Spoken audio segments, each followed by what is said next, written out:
آج بہن کے گھر جاتے ہوئے اس کی نظر ایک ایسی نئی قبر پر پڑی جس پر 3/4 قیمتی کامدار دوپٹے پڑے ہوئے تھے۔ وہ یہ دیکھ کر بہت حیران ہوئی، یہ کیا ماجرا ہے؟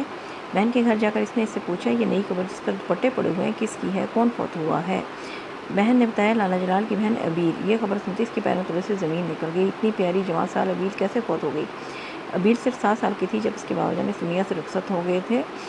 وہ 3 بھائیوں کی اکلوتی بہن تھی۔ بڑے لالا اس سے 16 سال بڑے تھے اور سب سے چھوٹا بھائی بھی اس سے 9 سال بڑا تھا۔ والدین اور تینوں بھائیوں کی اس میں جان بستی تھی۔ اس کی ہر خواہش کو پورا کرنا اپنے اوپر لازم سمجھتے تھے۔ والد کی وفات کے بعد بھائیوں نے کوشش کی اس کو کوئی کمی محسوس نہ ہو۔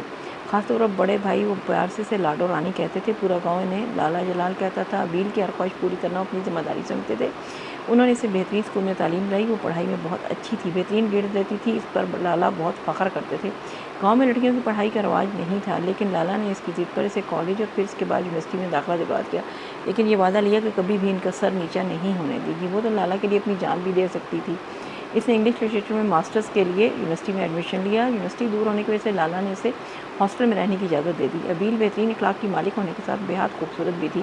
لمبا قد، غزالی آنکھیں، چہرے پر جچے ہوئے نین نقش، سرخ و سفید رنگت۔ وہ یونیورسٹی کی بیوٹی کوئن تھی۔ بہت سے یونیورسٹی فیلوز اس پر فدا تھے، جن میں خاص طور پر شاہ زیب، جو اسے بہت زیادہ پسند کرتا تھا۔ وہ ایک پڑھے لکھے خاندان کا سلجھا ہوا لڑکا تھا۔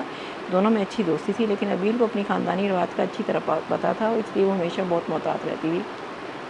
اسی طرح اس کی روم میٹ روبی اور ڈرامین سے بھی اس کی بہت قریب دوست بن چکی تھی۔